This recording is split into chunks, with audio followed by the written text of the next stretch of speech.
महंगाई का हर सू आया है तूफान यकीनन। महंगाई का हर सू आया है तूफान यकीनन। तोड़े हैं हुक्मरानों ने पैमान यकीनन। इंसान की तौहीन कभी इतनी नहीं थी। रोटी है गिरा, खून है अरजान यकीनन। जिस हुक्म पे मजदूर की मेहनत का सिला जब्त, जिस हुक्म पे मजदूर की मेहनत का सिला जब्त, तहकीर के लायक है वो फरमान यकीनन। हर जुल्म पे जब बंद रखे आँख क़यादत, हर जुल्म पे जब बंद रखे आँख क़यादत, तब तख्त के तख्ते का है इम्कान यकीनन। आज 29 अगस्त 2023 को जब ये वीलॉग रिकॉर्ड हो रहा है तो अब से 2 घंटे पहले तकरीबन 2 बजे एक दिलचस्प वाक़या हुआ, दिलचस्प और अजीब। हुआ ये कि मैं नानबाई की दुकान पर रोटी लेने के लिए खड़ा हुआ था और लोग भी मौजूद थे। वहाँ एक बच्चा और अपनी माँ के साथ मौजूद था, तकरीबन 6-7 साल का बच्चा था। अब हुआ ये, अच्छा ये लोग बड़े वेल ऑफ लग रहे थे, अच्छे हुलिये में लग रहे थे बज़ाहिर, माँ और बेटा दोनों। हुआ ये कि इतनी देर में एक चौधरी साहब आए, चौधरी नुमा एक साहब आए और वाइट कॉटन के सूट में वो मलबूस थे। अपनी बेहतरीन गाड़ी में से उतरे वो, और मूँछें उनकी ख़ज़ाबज़दा थी, बेहतरीन घड़ी थी, मोबाइल था, ज़ाहिर है बहुत दौलतमंद लग रहे थे। उन्होंने वहाँ से 100 रुपए की जलेबियाँ ख़रीदी और जलेबियाँ वहीं खानी शुरू कर दी।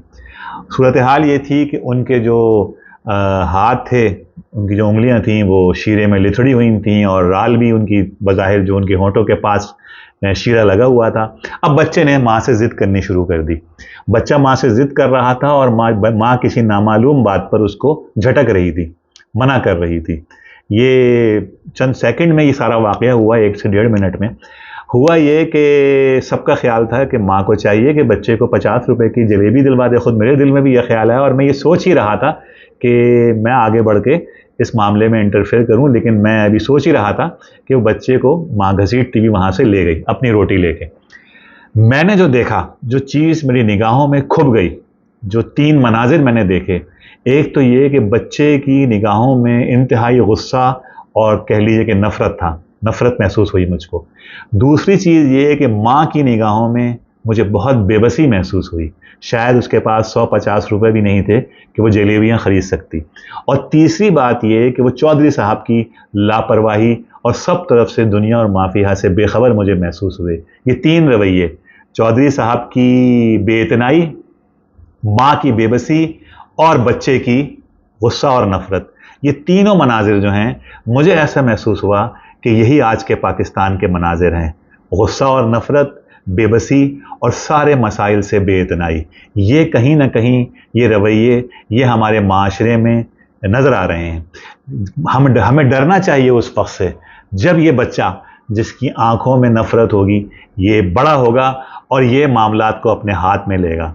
इस वक्त सूरत हाल ये है कि लोग घर का सामान, फ्रिज, टीवी और वॉशिंग मशीन जैसी ज़रूरी चीज़ें बेचकर बिजली के बिल अदा कर रहे हैं। मेरे एक दोस्त जिनका ताल्लुक़ कराची के इलाके लियाक़ताबाद से है, उन्होंने गुज़िश्ता कल ही मेरे साथ ये बात शेयर की कि इस वक्त इंतहाई अच्छे घरानों की ख़वातीन अपने जहेज़ की ज्वेलरी, जिसमें चूड़ियाँ और बालियाँ जैसी बुनियादी चीज़ें शामिल हैं, वो फ़रोख्त करने आ रही हैं। और हमारे पास सेल का काउंटर तकरीबन खाली पड़ा है और हमारे पास ये जो फ़रोख्त का काउंटर है, ये इस पर ज़्यादा बेहतर अंदाज में चल रहा है। आवाम शदीद मायूसी और बेचैनी का शिकार हैं। इनकी समझ में नहीं आ रहा कि वो इस पूरी सूरत हाल का ज़िम्मेदार किसको करार दें या किस से सूरत हाल की बेहतरी की तवक्को करें। कंपनी बहादुर से, वो तो इस सारी सूरत हाल की ज़िम्मेदार है। सियासतदानों से, वो तो ख़ुद इस सारे गेम में बराबर के शरीक हैं। अदलिया से, वो तो ख़ुद इस पूरे सिस्टम की सबसे बड़ी बेनिफिशरी है।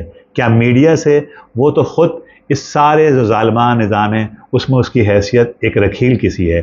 तो इस सारे सिस्टम में एक सोशल मीडिया है जिसके ऊपर अब सब अपने दिल का गुबार निकाल रहे हैं। दूसरी तरफ सियासी जमातों में ले देकर एक जमात इस्लामी की तरह हैं, जो हमेशा की तरह इस जंजीर बकफ शहर में और इस जंजीर बकफ माशरे में चीख रही है।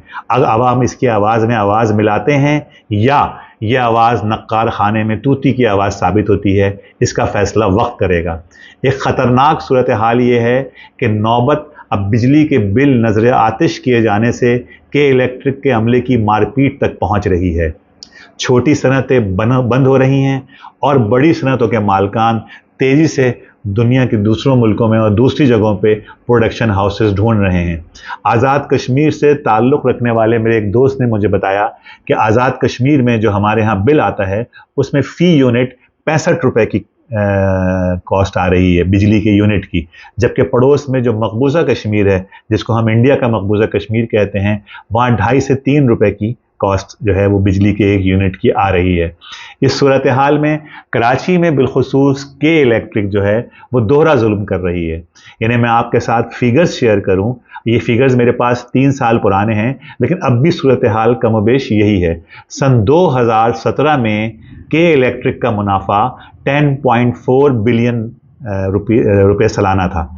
सन 2018 में 12.3 बिलियन रुपए सालाना था, जबकि सन 2020 में 8.8 बिलियन रुपए सालाना था।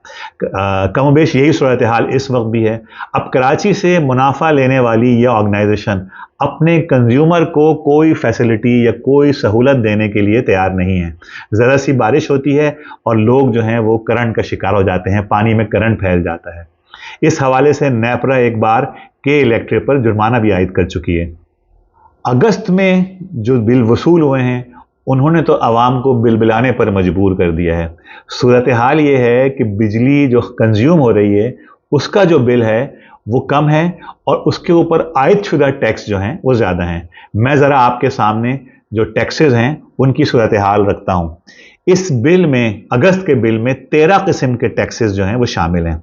Number 1 GST, number 2 fuel adjustment charges पर GST, number 3 fuel price adjustment electricity duty जिसको ED कहते हैं, नंबर 4 फ्यूल प्राइस एडजस्टमेंट पर वेरिएशन। अब ये इसका मतलब अपना कहा वो आप समझें या खुदा समझे। नंबर 5 इस्तेमाल शुदा बिजली के यूनिट्स पर electricity duty. Number 6 TV tax. Number 7 quarterly adjustment charges, ये एक मिस्ट्री है क्या चीज़ है ये। नंबर 8 फाइनेंशियल कॉस्ट, ये एक टैक्स है। नंबर 9 एक्स्ट्रा टैक्स चार्जेस, ये भी एक मुबहम सी बात है। Number 10 further tax. अब ये फर्दर टैक्स क्या है, ये एक बिल्कुल सवालिया निशान है। Number 11 with holding tax.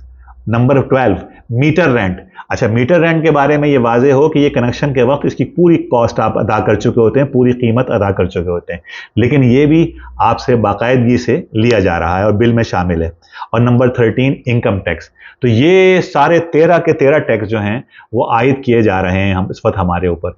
इन सारे टैक्सेस के नतीजे में सूरत हाल ये है कि हम जो बिजली के बिल की अदायगी कर रहे हैं उसमें सूरत हाल कुछ यूँ बनती है कि 100 यूनिट का बिजली का बिल तकरीबन 2,500 रुपये तक बनता है और उसके ऊपर कुछ मज़ीद टैक्स भी आयद हो जाते हैं। 200 यूनिट का बिल जो है वो 6,585 यानी तकरीबन औसतन पर यूनिट 33 रुपया 33। 300 यूनिट पर यह बिल जो है 12,213 यानी तकरीबन 40.71 पर यूनिट औसतन। 400 यूनिट पर यह बिल 19,218 रुपये यानी औसतन 64। 500 यूनिट पर यह बिल 26,430 यानी 88 रुपये फ़ी यूनिट। और ये वो रकम है कि जो हमारे यहाँ एक पाकिस्तानी फैमिली जो 6-8 लोगों की होती है, ये उसके ऊपर ये फ़ी यूनिट कॉस्ट आ रही है। इसके मुकाबले में अगर हम अपने पड़ोसी ममालिक से कंपेयर करें तो इंडिया में 6 रुपये फ़ी यूनिट है, बांग्लादेश में 60 टके का सब फ़ी यूनिट है, अफ़गानिस्तान में 4 अफ़गानी का 1 यूनिट है और श्रीलंका में 27 श्रीलंकन रुपए का 1 यूनिट है। अब सितंबर में हमें ये ख़बर सुनाई गई है, निगरां वज़ीर आज़म ने ये नवीद सुनाई है कि ये जो हमारी बिल है ये शायद 90 रुपये फ़ी यूनिट तक पहुंच जाए, क्योंकि हुकूमत इसमें इजाफे पर गौर कर रही है। ये समरी जो है वो नेपरा के पास आ चुकी है और कल यानी 30 अगस्त को नेपरा जो है इस हवाले से गौर करेगी और गुमान गालिब है कि वो बिजली के फ़ी यूनिट रेट्स में इजाफा कर देगी। सेनेट में जमात इस्लामी के सेनेटर मुश्ताक अहमद खान साहब ने इस सारी सूरत हाल की 4 वजूहात बयान की हैं। पहली चीज़ जो वो बयान करते हैं वो है नॉन प्रोफेशनल गवर्नेंस, यानी इसमें इतनी गड़बड़ है और इस कदर गवर्नेंस का अंदाज इतना ख़राब है कि गुज़िश्ता साल आप अंदाज़ा कीजिए कि प्लानिंग का रकम है कि इस बुरी सूरत हाल में भी वापडा मुलाजमीन को 8 अरब रुपए से ज़ायद की बिजली मुफ्त दी गई है, जबकि खतीर रकम की बिजली चोरी भी हो रही है। दूसरी चीज़ ये कि IPPs के साथ मुआहदे, जो हमारी पूरी इस्टेब्लिशमेंट का कारनामा है, इंतहाई फजूल शराइत पर ये मुआहदे किए गए हैं और पाकिस्तान के लिए इस पूरे मुआहदे में बारूदी सुरंगें मौजूद हैं। तीसरी चीज़ ये करप्शन, यानी अंदाज़ा कीजिए कि बकौल सेनेटर मुश्ताक अहमद खान साहब के PDM के 15 माह में 500 अरब रुपए की बिजली चोरी हुई है। फिर एक और ये है कि मुराद याफ्ता तबका जो है उसकी अय्याशियाँ, जजेस, जर्नल्स, अफसरशाही और अरकान पार्लियामेंट, इन सबको बिजली के खतीर यूनिट्स जो हैं, बहुत बड़ी मकदार में यूनिट जो हैं वो फ्री फराहम किए जा रहे हैं। इस मुराद याफ्ता तबके की अय्याशियों पर मैं मज़ीद बात करूँ, मैं आपके सामने सिर्फ देख से एक चावल के तौर पर स्टेट बैंक ऑफ पाकिस्तान के जो गवर्नर हैं उनकी जो मराहत हैं वो आपसे शेयर करूंगा। आपको अंदाज़ा होगा कि इस मुल्क में जहां भूखे नंगे अवाम का एक जमे गफ़ीर है, वहां हमारी अशराफिया की क्या सोच है और क्या रवैया है। हमारे जो स्टेट बैंक के गवर्नर हैं उनकी जो माहाना सैलरी है वो 25 लाख रुपए है नेट। इसके अलावा ये तय है कि हर साल उनको 10% का इंक्रीमेंट मिलेगा। इसके अलावा 2 गाड़ियाँ उनके मुस्तकिल इस्तेमाल में हैं, ड्राइवर्स हैं, 1200 लीटर पेट्रोल उनको मुफ्त है। इसके अलावा 4 ज़ाती मुलाजमीन हैं, फर्निश्ड घर है, बच्चों की स्कूल फ़ीस का 75% मुफ्त है। इसके अलावा पानी, बिजली, गैस और जनरेटर, ये सब चीज़ें मुफ्त हैं और जनरेटर, इन सब चीज़ों का ईंधन जो है वो भी मुफ्त है। अब सूरत हाल ये है कि पाकिस्तान का 50% बजट जो है वो 1% मराहत याफ्ता तबका जो है वो इस्तेमाल कर रहा है। इसमें कॉरपोरेट सेक्टर है, इसमें बिजनेसमैन हैं, इसमें जागीरदार हैं, इसमें मिलिट्री एलीट है, इसमें अफसरशाही है। और हकीकत में यह इस्लामी जमहूरिया पाकिस्तान नहीं बल्कि अशराफिया जमहूरिया पाकिस्तान बन चुका है। अवाम का रवैया अब तक बेहिसी का था, लेकिन अब बेबसी और लाचारगी का है, बिल्कुल उस माँ की तरह जिसका मैंने शुरू में जिक्र किया। लेकिन तंग आमद बजंग आमद, अब लोग बगावत की जानिब गामजन हैं। अगर हालात की दुरुस्ती के लिए इक़दामात नहीं किए गए तो सब कुछ ऐसे नहीं चलेगा और जैसे कि मैंने शुरू में कहा कि सब ताज उछाले जाएंगे, सब तख्त गिराए जाएंगे, दमादम मस्त कलंदर होगा।